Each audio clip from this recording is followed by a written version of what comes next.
¿Listo, Doc, para que iniciemos? Listo cuando ustedes me digan. Vale, vamos a lanzar la transmisión. Adelante, Adrián, por favor.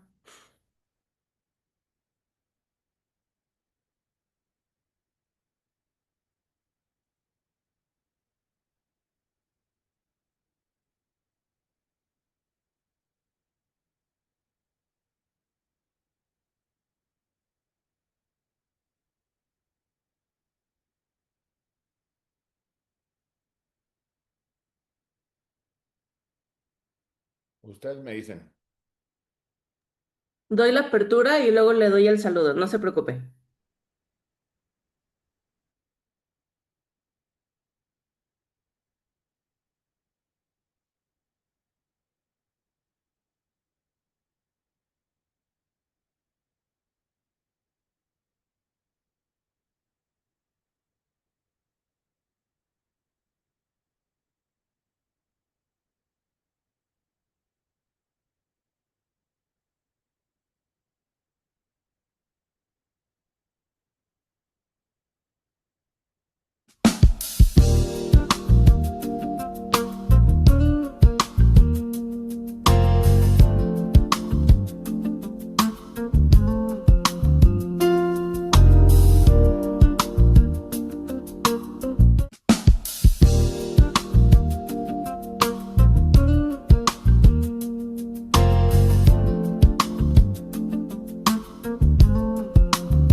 Hola, ¿qué tal? Muy buenos días. Soy Alma Yesenia Peña Hernández y esto es Café con Derecho, tu cita legal con un shot extra de aprendizaje jurídico. Estoy muy contenta esta mañana porque estamos celebrando nuestro capítulo número 40 en este lunes 27 de octubre.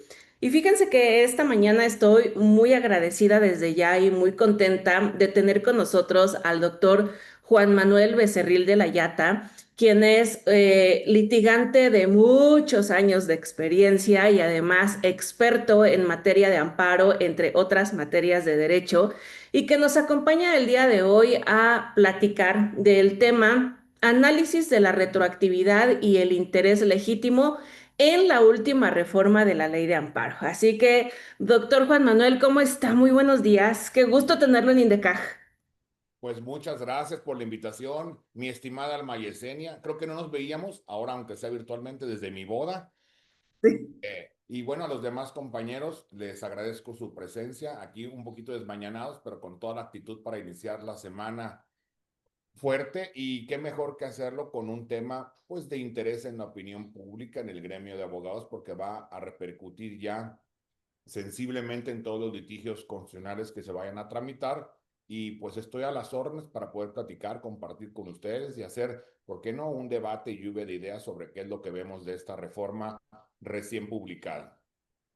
Muchas gracias por esa disposición, doctor. Y sí, qué gusto volver a vernos, al menos virtualmente. Yo, ya saben, les saludo a todos desde Chiapas, desde San Cristóbal de las Casas. Y pues bueno, el doctor Becerril seguramente desde la Ciudad de México, aunque seguro extrañando a su bella Veracruz. Sí, Y, hombre, y queda. justo, le iba a decir, justo para entrarnos así como en el primer debate, pero no jurídico. A ver, doctor Juan Manuel, ¿qué café está más rico, el de Veracruz o el de Chiapas? Nuestro primer debate. Fíjate que, aunque me gustan los dos, debo de decirte que por alguna extraña razón he probado café oaxaqueño y me gusta. Ok, muy Sí, bien. Sí, pero aquí estoy cumpliendo las normas de etiqueta que me dijeron, tráete tu taza de café, que yo no arranco, no gestiono nada si no tomo mi primera o segunda taza de café para despertar los sentidos. Y bueno, como debe de ser, negro. está excelente. Muchas gracias también aquí por adaptarse a la modalidad del programa e iremos platicando de temas de café y de temas de amparo también. Particularmente un poco para centrar a las personas centrar temáticamente a las personas que nos escuchan hoy en Zoom y a quienes están desde Facebook Live, saludos también, por favor, ayúdenos a compartir esta transmisión. Quisiera acotar el tema, doctor, porque la reforma a esta ley de amparo nos trae un poco azotados desde inicios de este año 2025, según los datos que tengo a mano.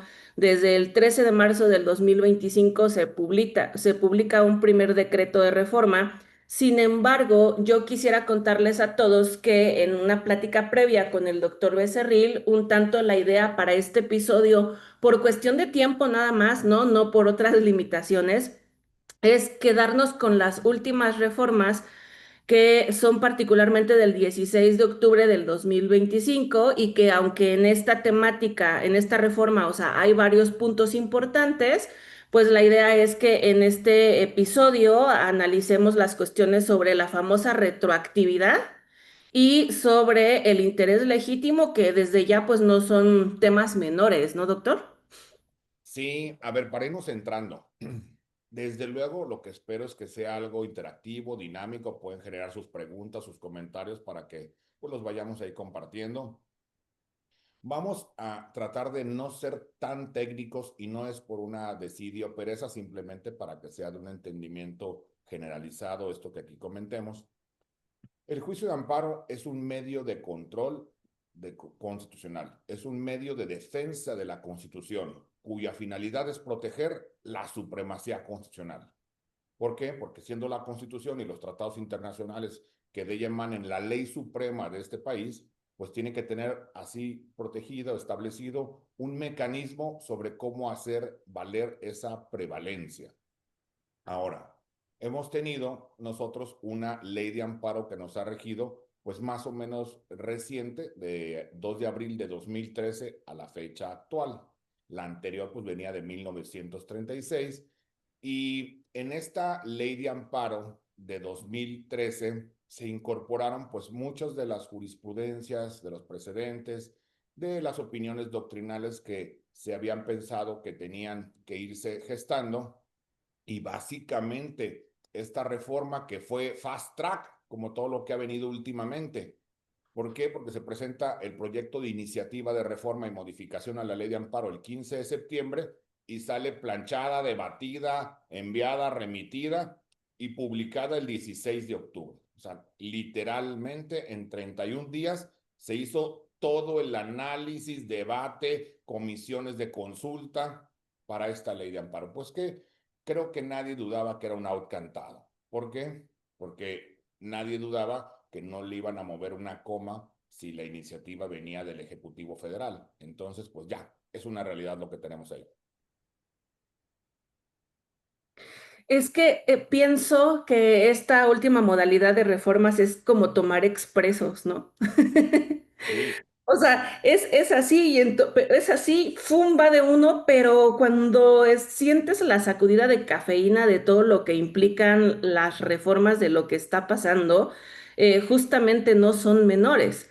Ahora, respecto de esta, pues digamos, forma tan intempestiva en la que llega esta reforma, doctor, justo me gusta también que ponga la pauta de decir, vámonos a explicación sencilla, porque una de las preguntas que yo quiero hacer a usted, y que me han hecho en los últimos días, por ejemplo, personas que no tienen nada que ver con el mundo del derecho, ¿no? Ya saben, en la carne asada del fin de semana, me preguntaban, oye, Alma, escucho mucha como incomodidad de la comunidad jurídica ante esta reforma de la ley de amparo por el famoso tema del interés legítimo.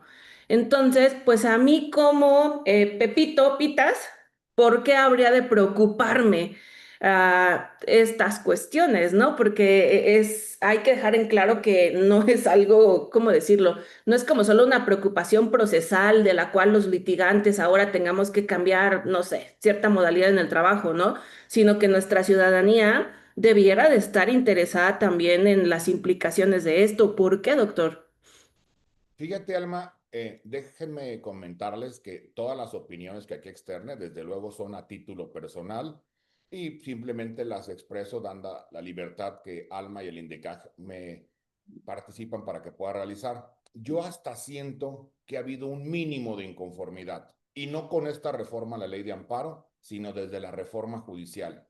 Esto en otro país no bananero del mundo hubiera generado pero de verdad una salida a las calles, reclamaciones, manifiestos de universidades, instituciones, barras de abogados, gremios, público en general, y creo que fue lo mínimo lo que se hizo. ¿Y qué sucedió? Pues tenemos ahora un sistema de impartición de justicia que está transitando a un modelo donde es más difícil ser oficial judicial que magistrado o ministro de la Suprema Corte, lo cual pues es una ridiculez. Es más, el país que lo tenía en el mundo, que era Bolivia, pues ya ni siquiera lo tiene, ya hicieron la reforma para quitarlo. ¿Por qué? Porque se vio que la carrera judicial no tiene que estar expuesta a la votación popular porque está para defenderse los derechos aún contra la opinión del poder público. Y de ahí, de una reforma judicial bastante perniciosa, yo levanté la voz lo más que pude a mi alcance, pues ahora estamos en una reforma a la ley de amparo, que por muy compleja que sea, en realidad a mí me parece, número uno, que tiene nombre y apellido, y número dos, que todos esos artículos reformados o modificados en realidad se pueden resumir en tres grandes temas porque la mayoría son de maquillaje. Me explico. Esta reforma, voy a empezar con los aspectos más relevantes que tiene la ley de amparo reformada, que número uno es acotar el tema del interés legítimo, número dos, minimizar en lo posible las cuestiones de la suspensión del acto reclamado, especialmente en prisión preventiva oficiosa y bloqueo de cuentas de la Unidad de Inteligencia Financiera de la Secretaría de Hacienda y Crédito Público. Y número tres, dar un salvoconducto a las autoridades que incumplan las ejecutorias de amparo para que sean lo menos posibles sancionadas o que no estén en riesgo de ser sancionadas. Todo lo demás es maquillaje.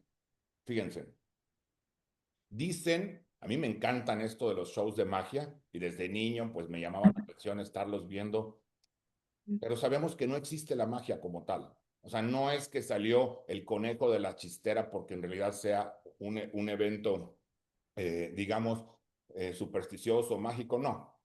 Todo truco de magia, los magos lo que hacen es un distractor, es un ruido, una música, un movimiento, algo que cambia el enfoque del público para que se pierda el evento importante. Y algo así sucedió aquí. He escuchado 1000 veces que dicen, pero es que vamos a transitar a la digitalización. Perdón, eso es lo mínimo que tenía que hacerse en un país civilizado. Como si negociara con mi hijo y me dice, oye papá, quiero que me compres ahora el celular nuevo o un boleto para un concierto, para un partido de fútbol. Y yo negocio y le digo, hijo, ¿qué es lo que me das a cambio de esta petición que me haces? Y me dice, pues me voy a bañar todos los días, me voy a lavar los dientes después de cada comida. No, güey, es lo mínimo que tienes que hacer. Eso no es un beneficio que me estás dando adicional. O sea, ni No, pues siquiera gracias, ¿no? Qué ofertón. es decir, vamos a dejar que las autoridades se registren para notificarlas en línea y evitar el consumo de papel y el consumo humano de que el notificador tenga que estar repartiendo papelitos por aquí y por allá. Eso no es un favor. Y cuando dicen, y ahora la sentencia las vamos a dictar en 60 días. Perdón, la actual ley de amparo dice que es en la misma audiencia constitucional. O sea, no me estás beneficiando, me estás ampliando el plazo. Lo que pasa es que nunca se cumplía ese plazo. Tuvo que llegar inclusive la Suprema Corte a generar criterio para decir, bueno, habrá lugar al recurso de queja y podrá haber responsabilidad si no la dictan en 90 días. Pero la ley escrita dice, la sentencia se va a dictar en la audiencia constitucional. ¿Y cuándo se fija la audiencia constitucional? A los 30 días de la admisión de la demanda. Ahora me estás amplificando ese término a 60 días. Entonces, así como que un gran beneficio, pues no lo veo. En cambio, mira, empezaré con tu área, Alba, para darte materia. Para mí lo que se me hace gravísimo es que ahora en la ley de amparo, pues ya se establezca expresamente algo que va contra una jurisprudencia obligatoria para la mitad del país, que es la prohibición de conceder la medida cautelar en el caso de los delitos de prisión preventiva oficiosa. Como sabemos, se emiten criterios judiciales al día de hoy a través de plenos regionales, además, desde luego, los de la Suprema Corte, que ahora más funciona en pleno, antes en salas. Y entonces está dividido el país en dos, en centro-norte, región centro-sur.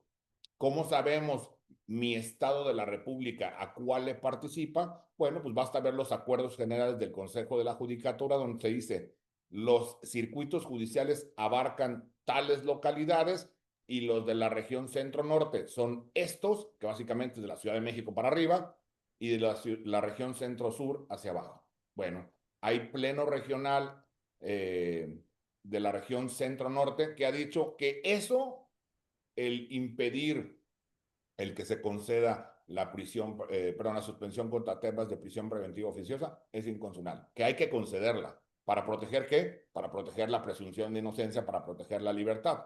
Ahora lo ponen en una ley, pero ojo, lo ponen en una ley reglamentaria, no lo ponen en la Constitución, por lo cual estamos en el debate de, ¿y a qué le hago caso? ¿A la jurisprudencia o a la ley reglamentaria? Porque la jurisprudencia, según el 217 de la ley de amparo, que deriva de la Constitución, me dice que es vinculante para toda autoridad jurisdiccional. Yo la verdad pensaría que debe seguir rigiendo la jurisprudencia mientras no se modifique la Constitución. Lo mismo veremos un poquito más adelante con el tema de bloqueo de cuentas de la Unidad de Inteligencia Financiera, que ahora la ley de amparo dice no va a proceder la suspensión, pero la jurisprudencia de la Suprema Corte, no de un chingado tribunal perdido por ahí en algún pueblo, te dice que debes de conceder la suspensión del acto reclamado. Entonces, pues ahí es donde estamos ya en materia. Y es que justo aclaro a todos los que nos escuchan, no sé si es mi sesgo de penalista, como bien señalaba el doctor Becerril, pero al menos de lo que yo comparto con los colegas penalistas, este tipo de amparo es el que es el pan de cada día. Por ese tipo de acto reclamado es el pan de cada día, porque lamentablemente también en tanto siga la reforma del artículo 19 constitucional y cada vez más todo sea prisión preventiva y prisión preventiva, pues teníamos que recurrir a esta herramienta, ¿no? Entonces ahora, digo, estaría interesante, me lo quedaré de tarea y no sé, doctor, también porque en este sexenio y en el anterior dejamos de tener muchos estudios serios con bases estadísticas respecto de lo que nuestras instituciones hacen. No sé si esté esta información por ahí, pero para poder saber cómo de cuáles son los amparos en materia, no en acto reclamado más utilizados. Pero creo que este tema de medidas cautelares, sin duda que lo es, ¿no? Sí está en el ranking. Claro. Fíjate que dice el principio filosófico conocido como la navaja de Ockham, en atención a este filósofo medieval, que se reduce a pensar en temas complejos, la solución más sencilla suele ser la acertada. A propósito de esta reforma, yo solo me pregunto, número uno, ¿amplía la posibilidad de promover amparos por los gobernados? Respuesta no. Al contrario, la restringe. Pregunta número dos. ¿Amplía la posibilidad de que los gobernados obtengan la suspensión de los actos u omisiones de la autoridad que considere contrarios a la Constitución o tratados internacionales? La respuesta es no. Al contrario, la restringe. Pregunta número tres. ¿Esta reforma amplía la posibilidad de que se sancione efectivamente a las autoridades contumaces o rebeldes que no cumplen una decisión en amparo? La respuesta es no. Le da un beneficio para excusarse de su incumplimiento. Entonces, ¿es buena o es mala la reforma? Pues si va a disminuir derechos que ya tenía el gobernado, dice la Biblia que el árbol por sus frutos los conocerás. Ahí están los frutos. Sí, y que esa es la respuesta a la pregunta planteada, ¿no? O sea, personas no inmersas en este mundo jurídico, ¿por qué tendrían que preocuparse ante esta reforma? Pues por esas razones que usted ha señalado ahora, ¿no? Y que justamente, pues es materia de análisis en este cafecito con derecho. ¿Cómo va ese café, doctor? Riquísimo. La verdad es que creo que me gusta más el que me hace el favor de prepararme mi secretaria, que tiene, no sé, 25 años conmigo, entonces ya le tiene la medida, pero pues ahorita que no había llegado tan temprano, me lo preparé así cargadito para agarrar pila. Súper bien. Tenemos que aprovechar ahora con pregunta de café. El Claro. doctor Becerril, ¿cuántas tazas de café se toma en el día? O sea, la pregunta es como, ¿nos da la noche estudiando un asunto y puede seguir tomando café o lo dejamos hasta matutino o cómo funciona la cafeína en su cuerpo? Bueno, la primera pregunta es, yo no tengo problema de tomar café en la noche y no solo tomar café, si quiero ceno mole a la 1 de la mañana, 10 tacos de pastor, sandía y duermo como, dijera un amigo, como si no le debiera American Express, duermo perfectamente sin tema. A mí no me hace ningún efecto ni la cena ni los líquidos que en la noche consuma, pero esto puede ser poco o mucho, pues según la comparativa con cada quien. Yo me tomo más o menos unas 4 tazas de café en todo el día. 2 en la mañana, o sea, antes de abrir boca, una taza de café y en el desayuno otra taza. Va la segunda, otra taza después de comer y otra taza en la tarde noche como a las 7 que voy a empezar a dar clases para agarrar pila. Son todas las que tomo. Súper bien. Yo fan también de esa taza de café de después de comer. Ay, qué rico cae, ¿no? Sí, sí, sí, Rico. porque te entra la pesadez, ¿no? Sí. Bueno, pues gracias también por dejarnos conocer más de Juan Manuel Becerril en en este lado cafetero. Y ahora, doctor, fíjese que previo a este episodio, no recuerdo el día, en la semana pasada, vi un TikTok. Por cierto, saludos también a quienes nos están viendo desde TikTok, ya estamos transmitiendo por aquella plataforma. Vi un TikTok de la exministra Olga Sánchez Cordero, a donde decía que ella estaba muy de acuerdo con toda esta reforma de la ley de amparo, excepto por el tema de la irretroactividad. Y tan a la mano de ver ese video, yo pude ver un video que usted me compartió, una pequeña cápsula a donde hace ese estudio, ¿no? Del qué sí afecta, qué no afecta y cómo está funcionando. Quisiera compartirnos de esa puntualización, por favor. Sí, fíjate que respecto a lo primero que comentas, no tengo el gusto de conocer a la señora ministra en retiro Sánchez Cordero, pero su primera aseveración que dice que está muy de acuerdo con la reforma de la ley de amparo, pues vería difícil que contestara en sentido inverso, pues ha sido diputada, senadora, secretaria de gobernación del gobierno en turno, pues como que nadie muerde la mano que le da de comer.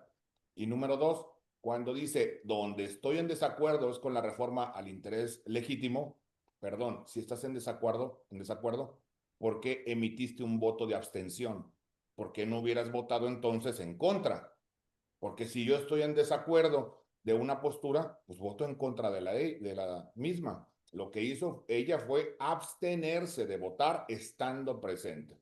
Entonces me parece más como demagogia decir quedo bien con un poco el lado académico, pues yo ya les dije que estoy en desacuerdo, quedo bien con la mano que me da de comer, pues me abstuve, o sea, no voté en contra, simplemente me abstuve y eso nos lleva al mismo punto en el que estamos ahorita. Fue un sí, pero no. Sí, sí, pero no. Y no es un posicionamiento de ninguna suerte de orden político. Jamás he estado metido en la política, mi familia tampoco, nunca he comido de ningún gobierno, nunca les he facturado, nunca he tenido por qué tener privilegios ahora, antes o antes de ayer, nada. Es una simple opinión como abogado postulante, porque me dicen de repente, es que tú estás en contra de lo que hace el gobierno actual. No, yo estoy en contra de los Benzos, eso es todo. Pero si lo hicieran bien, que hay cosas que lo hacen bien y lo aplaudo, como me dicen, oye, toparon el salario de los servidores públicos, me parece fabuloso. Incrementaron el salario mínimo, me parece doblemente fabuloso. Y varias cosas que sí puedo aplaudir, pero esta es una reverenda tontería, empezando por la reforma judicial. Pero bueno, ya estamos aquí, hay que entenderlo. Técnicamente, el problema de la retroactividad se reduce a eso que pensábamos que nunca íbamos a utilizar en la carrera, porque cuando iniciamos a estudiar, en primer semestre nos aventaron un librote y muy profundo, muy técnico de don Eduardo García Maínez llamado Introducción al Estudio del Derecho. Eduardo García Maínez fue discípulo consentido de Hans Kelsen, o sea, no era cualquier persona. Y bueno, en su obra, el doctor García Maínez explica lo que son los ámbitos de validez de la norma. Dentro de ellos, pues el ámbito de validez temporal. ¿En qué temporalidad van a regir? Entonces, iniciaré dando la respuesta para desarrollar el porqué. ¿Es o no válido el que se pueda aplicar retroactivamente la reforma a la ley de amparo a procesos ya establecidos con anterioridad a su inicio en vigor? La respuesta es sí. Y no es una ocurrencia mía, es que hay jurisprudencia y precedente obligatorio de la Suprema Corte desde la novena época, la época, digamos, inicial después de la gran reforma constitucional de diciembre del 1994. ¿Qué pasó? Dice la Constitución en el artículo 14, párrafo primero, que a ninguna ley se le va a dar efecto retroactivo en perjuicio de persona alguna, lo cual a contrario sensu significa pues que en beneficio sí.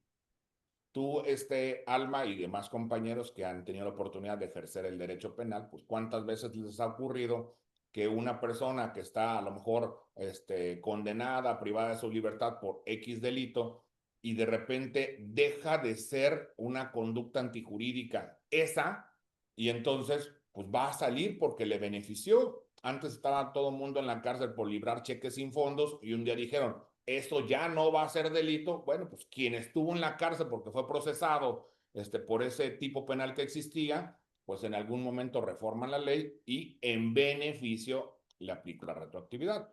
Lo mismo pasó con la entrada en vigor a nivel nacional del sistema acusatorio adversarial, donde qué pasaba con aquellos sujetos que estaban internados y conforme al quinto transitorio de la ley de amparo, pues promovían incidentes para obtener su libertad porque ya no regía la libertad o no a través de la calificación de gravedad o no gravedad de los delitos o a través de medias aritméticas. Simplemente o era oficiosa o habría que justificarse. Entonces promovían sus incidentes y retroactivamente obtenían el beneficio de la norma. Eso para centrarnos en el punto. Entonces, lo que hubiera sido más sano, más, digamos, fácil de determinar es que dijeran, a partir del 20 de octubre, por citar una fecha, todos los juicios que se inicien serán con estas reglas del juego. Y los anteriores con la totalidad de las viejas reglas del juego.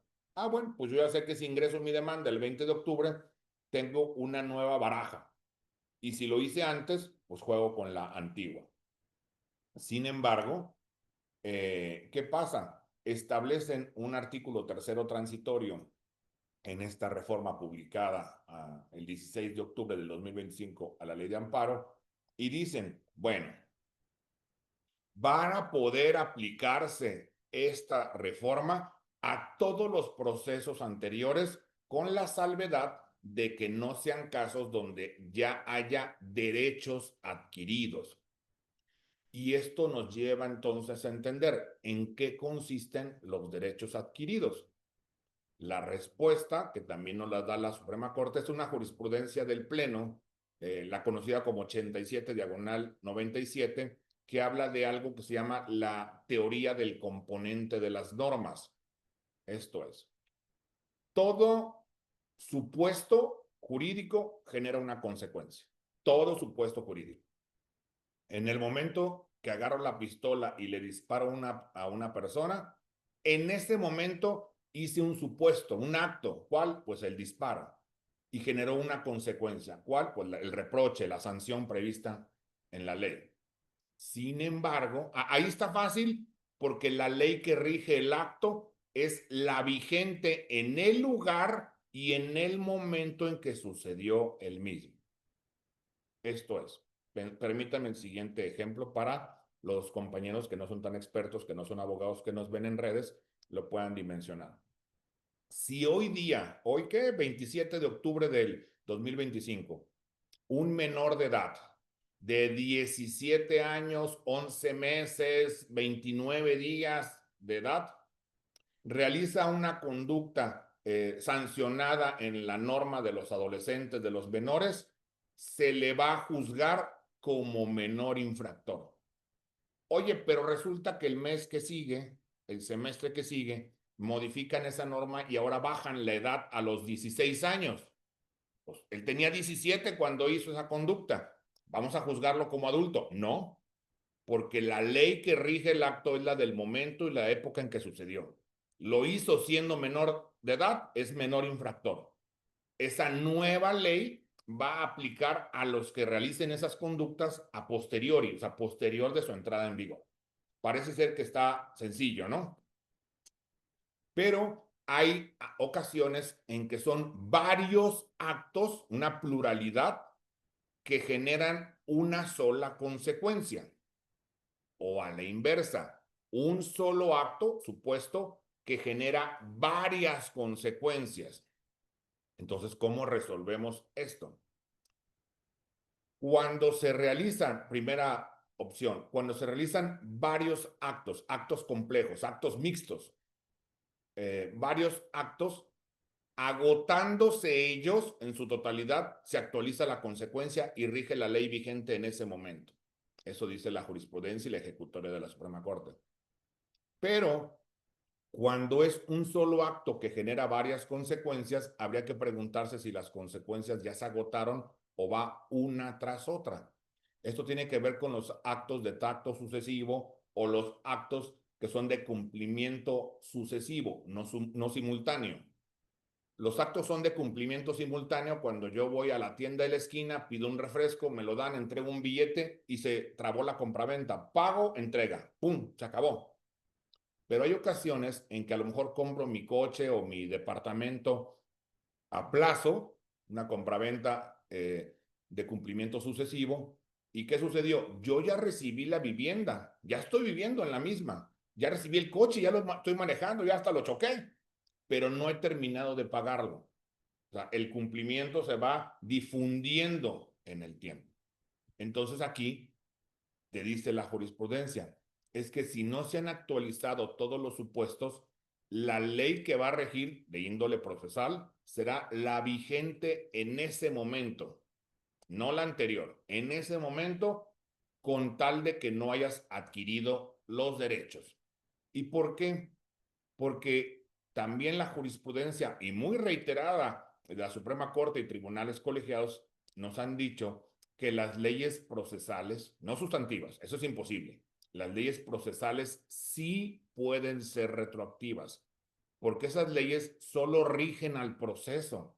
Los derechos de las partes están incólumes, van a tener acceso a la justicia, que un tribunal les decida una controversia, pero la ley procesal sí, porque lo único es, ¿a ti qué te molestaría si te van a dictar la sentencia en 8 y no en 10 días? Si te va a dictar la sentencia un órgano colegiado o un órgano individual, que como quiera te la va a dictar. Si a lo mejor puede ser una sentencia emitida de forma oral o de forma escrita, como quiera te la van a resolver.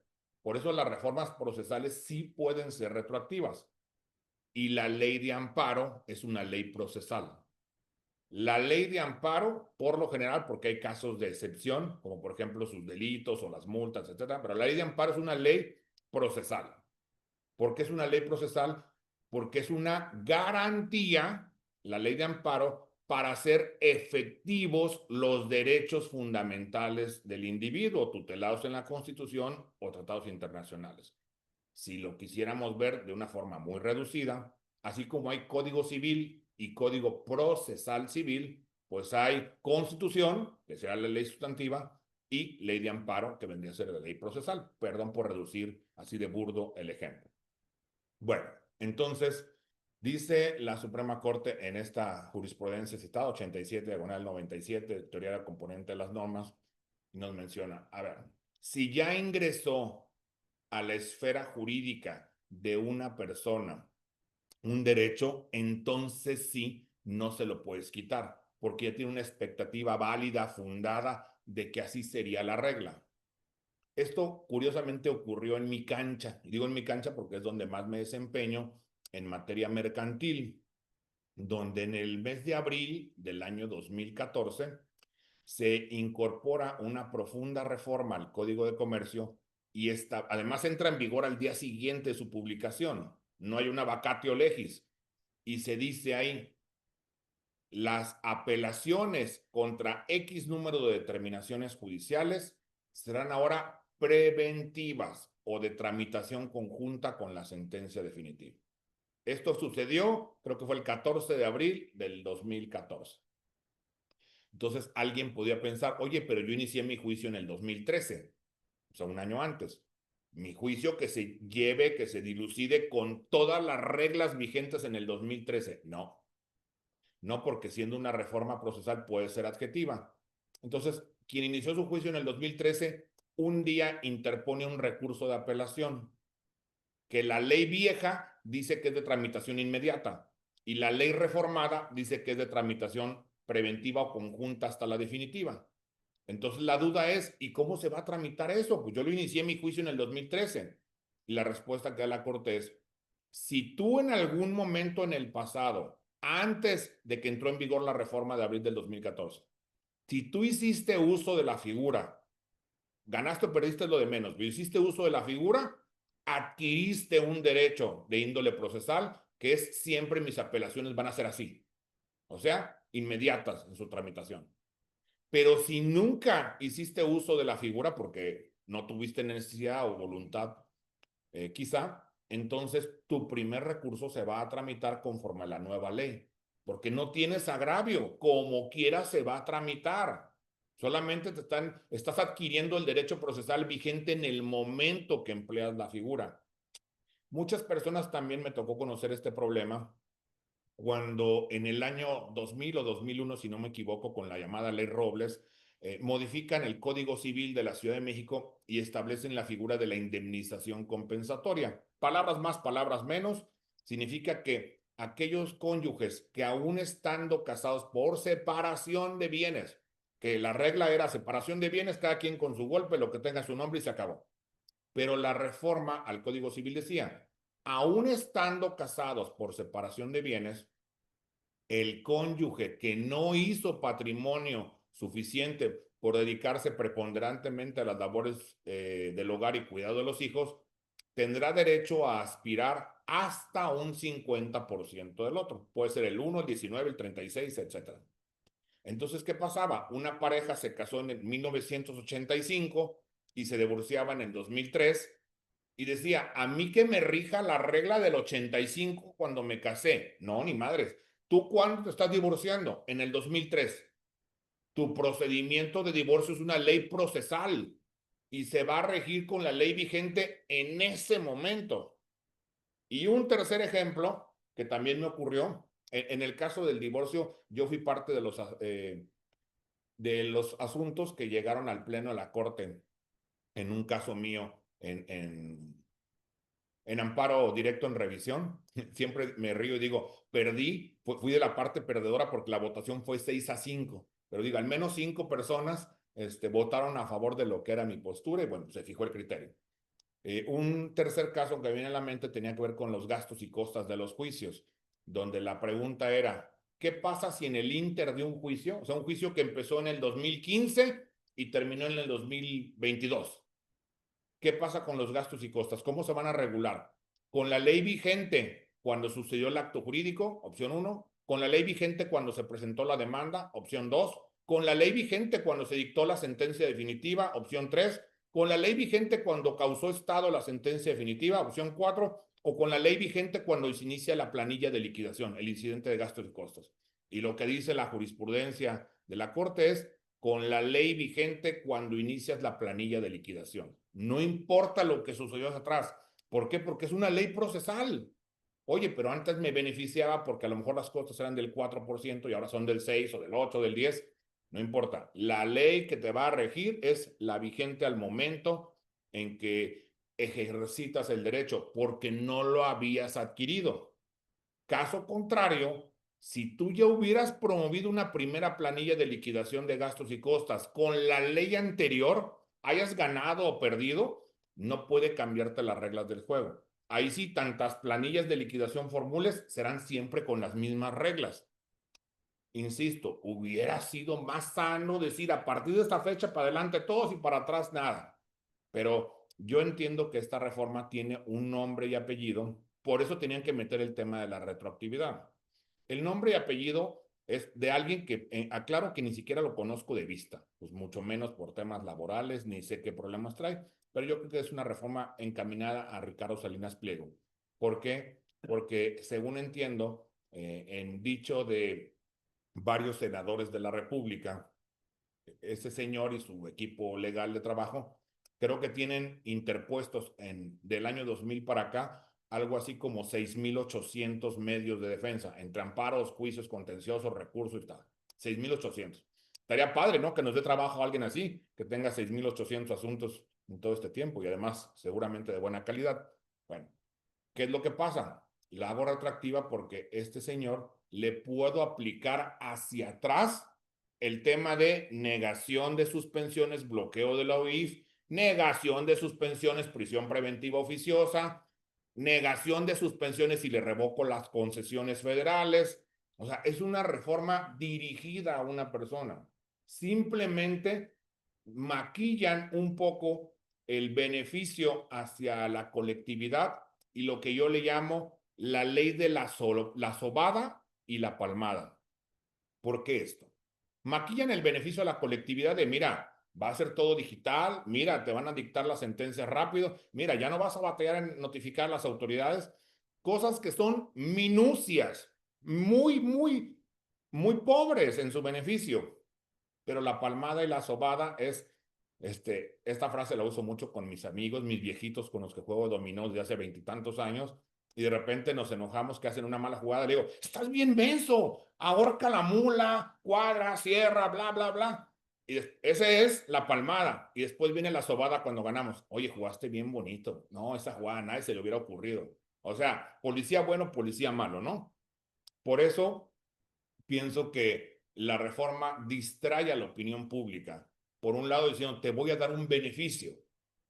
Por otro lado, pone un tema a debate para que se entretenga la intelectualidad y el gremio de abogados, la retroactividad, cuando eso ya está resuelto por la jurisprudencia de la Corte. Y por debajo, como el mago que hace el ruido, el movimiento para sacar el truco, te meto el veneno.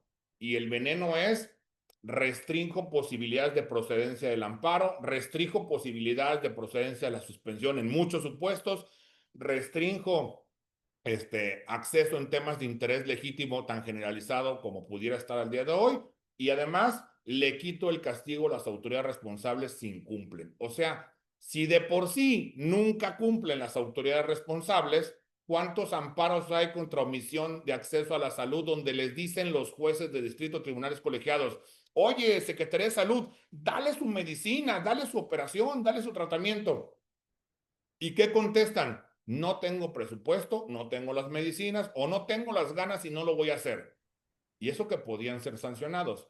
Ahora imagínense cómo van a responder sin ser sancionados. Está fácil la respuesta. Sí, tremendo esto de el veneno, pero vamos a un pequeño comercial y ahora volvemos con más sobre de este tema. Adelante, Adrián.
Estamos en el capítulo número 40 de Café con Derecho y nuestro invitado especial en esta mañana es el doctor Juan Manuel Becerril de la Yata, a quien trae vueltas locas nuestras redes sociales, todos mandando saludos, todos mandando felicitaciones, doctor, y diciendo que qué rico café y esta forma tan, me gustó un comentario que leí en Facebook a donde dice, qué café tan balseadito en esta manera tan rica de traernos en la explicación del tema, así como, ajá, o sea, lo entiendo así también de qué bonito nos ha venido explicando todas estas cuestiones sobre estas reformas a la ley de amparo. Además, quiero presumirles a todas las personas que nos están escuchando que el doctor Juan Manuel es docente en INDECAJ de la maestría en Derecho Procesal Civil y Familiar, de la maestría en Amparo, de la especialidad en Estrategias de Litigación. O sea, sí tenemos la fortuna de hacer una hermandad con el doctor Becerril de la Yata y que esté por acá con nosotros. Y justo, doctor, previo a este comercial que usted señalaba sobre, por ejemplo, la magia, ¿no? El conejo y por debajo va el veneno.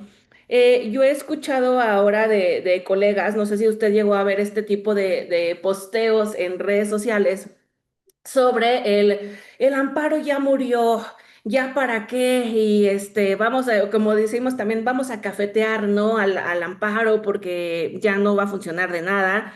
Incluso he escuchado, nosotros, por ejemplo, estamos promocionando la especialidad en amparo penal en INDECAJ y algunas personas respondían, doctor, no, pues ya para qué, o sea, ya no. Creo que usted tiene un espíritu muy combativo y siempre muy positivo también. Y justamente la idea, el espíritu en los buenos litigantes es el buscar el cómo sí y cómo le doy la vuelta y por dónde sí podríamos, por ejemplo, nosotros en esta comunidad de personas que somos apasionadas en el estudio del derecho y también en el litigio con la rama que sea, no si es civil, familiar, penal, fiscal, porque ahora en fiscal también y la UIF van a pasar cosas interesantes. Yo le preguntaría, ¿en serio ya estamos velando y cafeteando el amparo o no? ¿Se vienen buenos retos? Como para hacer un poco el cierre también de este episodio, si usted tuviera la bola mágica y vamos a poder predecir futuro ahora en materia de amparo, ¿qué pronostica el doctor Juan Manuel? Bueno, desde luego que no está muerto el amparo y Dios mediante no va a morir. Dicen que mientras más oscura está la noche es porque más pronto va a amanecer. La historia marca que de repente hay picos, de repente hay valles y en algún momento pues todo se tiende a regularizar.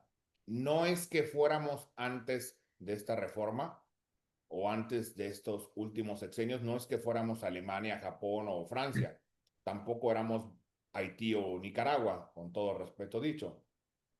Sin embargo, pues lo que ha tendido esto es a la concentración al máximo del poder en una sola persona o en un solo grupo de políticos, controlan para efectos prácticos, no lo que dice el papel, controlan al poder ejecutivo, al legislativo, ahora al judicial, ahora los gobernadores de los estados, a los legisladores estatales, a los poderes judiciales estatales, a las alcaldías importantes, controlan al ejército, controlan a los organismos constitucionales autónomos. ¿Cuál va a ser el golpe de muerte que venga? Pues ya de una vez se los vaticino. Va a ser el INE, el Instituto Nacional Electoral, ¿verdad? Que se atrevió a poner en duda la validez de algunas de las elecciones recientes. Controlan al Tribunal Electoral Federal por completo, controlan a narcos, o sea, controlan todas las fuerzas vivas, legales o ilegales de poder en este país. Y eso rompe lo que es el equilibrio que debe existir para que, siguiendo esa vieja idea del barón de Montesquieu de que el poder sirva para controlar al poder, o sea, como un check and balance, un peso y contrapeso. Entonces yo pienso que en algún momento esto va a llegar a su punto final y va a volverse a enmendar la plana. Claro, va a costar muchísimo tiempo, muchísimo, muchísimo dinero. Yo tengo la fortuna de ser amigo de muchos jueces, magistrados federales. Algunos de ellos, puedo decir, puede ser que esté bien, puede ser que está mal, pero la enorme mayoría, gente hiper capaz, hiper honorable, hiper trabajadora. El sábado tuve oportunidad de estar en charla con un magistrado en retiro. Dije, Dios mío, ¿en qué pinche momento dejamos perder estos talentos humanos? O sea, dije, ¿en qué momento nos fuimos por ministros burros, chicharrones, piratas y no sé qué cosas por ahí les van poniendo apodos en las redes? En lugar de que avanzara la ciencia, el conocimiento. Pero va a llegar a su fin. Les decía al inicio de la charla, Bolivia, que fue el primer país que estableció la votación como método de elección de juzgadores, pues recientemente, en días pasados, acaba de proponer ya su derogación. O sea, ya México se va a quedar solo en el mundo bananero con esta poco honorable postura u honor. Entonces, bueno, pues ahí está. Creo que tarde que temprano vamos a levantarnos y el amparo no ha muerto. El amparo es mucho más que eso, es muy complejo, tiene muchas áreas de protección. Lo que pasa es que donde le han puesto el veneno son en las áreas de control, porque cualquier enemigo del régimen, ¿qué es lo primero que se me ocurre? Prisión preventiva oficiosa. Entre que sea verdad o sea mentira, y ese catálogo que empezó con 3 delitos, pues ya ahorita tengo perdida la noción de cuántos van, pero van varias decenas en la Constitución. Entonces, Sí. primero que nada, le voy a achacar, imputar un delito que tenga prisión preventiva oficiosa porque lo voy a castigar anticipadamente. En segundo lugar, puede ser que se quiera defender el güey, bloqueo de cuentas ante la UIF y tampoco se va a poder defender. En tercer lugar, le voy a hacer a lo mejor un procedimiento administrativo de verificación, determinar un crédito fiscal, donde ya le minimicé su oportunidad de defensa. O sea, si tenía 10 chances de defensa, pues ahora va a tener 5.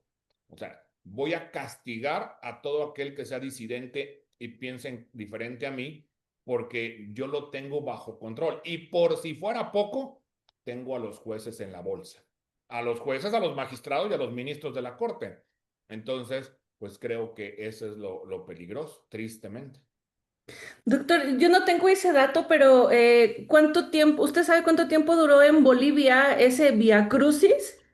No, pues era cosa de googlearlo, si alguno de los compañeros, la verdad es que para no salirme aquí de la computadora, pero no creo que haya sido demasiado, digo, demasiado tiempo, a lo mejor 25 años, no sé, porque debe haber comenzado con alguno de los gobiernos populistas bananeros, entonces no tienen tanto tiempo, antes eran dictadores, que es otra historia, pero no debe tener tanto tiempo.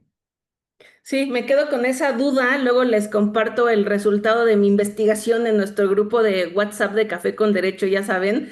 Un poco hacía la pregunta, doctor, como esperanzadora, ¿no? O sea, sí, igual a nosotros también es de Via Crucis esperando que dure lo menos y muy pronto pues sea el cambio y salgamos de esto, pues eso sería maravilloso. Pues muchas gracias, doctor Becerril. Estamos justamente ya a las 9 de la mañana de cierre de este cafecito. Estoy muy contenta de verdad. Tuvimos a más de 300 personas acompañándonos en esta mañana de lunes, el último lunes de octubre. Dentro de poquito estaremos ya seguramente con adornos navideños, villancicos y cerrando este año. Recuerden también que tenemos la posibilidad de encontrarnos en la cena de fin de año de INDECAJ y ahí podríamos abrazarnos y celebrar ya en persona respecto de todas las actividades que hemos tenido durante este año. Y pues, doctor, justo como lo pronosticaba, hay muchos temas más de qué hablar, tan solo de esta reforma, porque ya sé que ahora que cerremos la transmisión me van a reclamar. Cerraste en lo más bueno cuando el doctor iba a hablar de los venenos y ya queríamos escuchar qué onda con el veneno y sobre todo el antídoto para el veneno. Pero desde ahora quiero dejar otra invitación hacia usted, querido doctor Juan Manuel, para que más adelante pueda volver con nosotros a otro episodio de Café con Derecho, porque bueno, charlar de este tema, yo quiero decirles que tenía el gusto de estar en otras charlas, no de redes sociales, no, sino en cortito con el doctor Becerril. Y bueno, siempre se aprende de él y siempre estamos aquí muy atentos, reconociendo a la experiencia, doctor y sobre todo, pues también este tremendo conocimiento respecto de la materia. Que compártanos sus redes sociales, porque todo el mundo está diciendo que quiere seguirlo y que quiere seguirle escuchando. Claro, con todo gusto. Pues básicamente yo utilizo solo 2 redes sociales. A lo mejor porque por un lado soy más a la antigüita. En Facebook estoy como juan.m.becerril. Así, sencillo, juan.m.becerril. Y en TikTok también. subo algunas cápsulas jurídicas como juan.m.becerril. Ahí hay algunos artículos, algunas cápsulas que elaboro para hablar pues, de temas jurídicos. Déjenme decirles que aún con todo este pesimismo ante ciertas cosas que han estado ocurriendo, insisto, número uno, lo digo no porque sea un perjudicado del régimen, no porque perdí privilegios, no porque perdí trabajo, porque ni una de esas sucedió. Es cuando mejor me ha ido, nunca he dependido del gobierno. Lo digo como ese famoso artículo del Yo acuso de Emilio Solá, ¿no? El francés.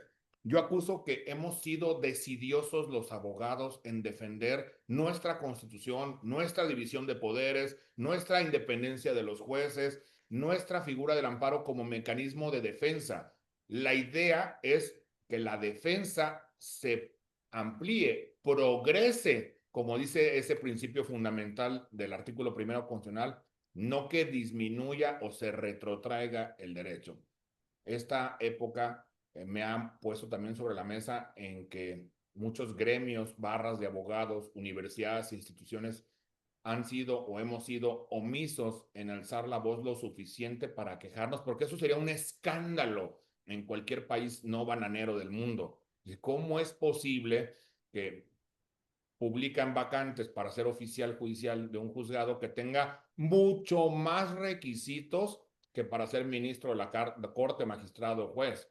¿Cómo es posible que a los pobres jueces, magistrados que los exhiben en redes sociales, en sus videos donde intervienen, donde, claro, se ven sufriendo porque no tienen la más mínima idea de qué hacer, muchos de ellos, no todos, muchos de ellos, y lo hacen por la sencilla razón de que no les va a pasar nada, porque son parte de un equipo, son parte de un sistema, están protegidos, están blindados, pero esto tiene que cambiar y creo que México es mucho más que esto. No es un posicionamiento de índole político, es un posicionamiento de defensa de la Constitución y de la ley, y si no lo hacemos nosotros los abogados, pues entonces está fregada la cosa. Escribía, con esto cierro, escribía Mario Vargas Llosa, pues ya tendrá unos 45 años, un librito que a mí me gustaba mucho, de estudiante lo leí, que se llama Conversación en la Catedral. Y la frase con la que arranca ese libro de Vargas Llosa es pues del sujeto peruano que sale del país y regresa y va llegando en el camioncito a la capital, a Lima, Perú, y cuando ve todo lo que había en aquel entonces, guerrilla, pintas en las calles, militares y demás, se pregunta a su interlocutor con el que se encuentra, dice, oye, ¿y cuándo se jodió el Perú? Yo lo retrotraigo y digo, bueno, ¿cuándo se jodió México? Cuando dejamos de hacer algo, cuando dejamos de alzar la voz, cuando dejamos de promover, cuando dejamos de hacer valer nuestros derechos, porque los derechos no son una concesión graciosa de la autoridad al gobernado, es una historia de sangre y fuego que ha costado para irlos obteniendo históricamente, y yo confío en que un día la justicia y especialmente la independencia judicial va a volver a ver la luz. Es cuanto, doña Alma Yesenia. Qué bonita y sobre todo qué retante conclusión. Con ello, llegamos al final de este capítulo de Café con Derecho y ha sido una valiosa charla en la que hemos analizado estas cuestiones sobre la reforma de la ley de amparo. Gracias de corazón al doctor Juan Manuel Becerril de la Yata por compartir su experiencia y sobre todo su claridad al explicarnos estas cuestiones de la reforma. Gracias a ustedes por acompañarnos con este cafecito de lunes en esta cita legal con shot extra de aprendizaje jurídico. Recordemos que el amparo sigue siendo una herramienta viva, que está en constante transformación y nuestra tarea es entenderla para ejercerla con responsabilidad y conciencia. Les mando un fuerte abrazo a todos con mis deseos de que tengan una bonita semana. Nos vemos el próximo jueves en el próximo episodio y que estén muy bien. Gracias por todo. Saludos a todos, buenos días, buena semana, un abrazo a todos.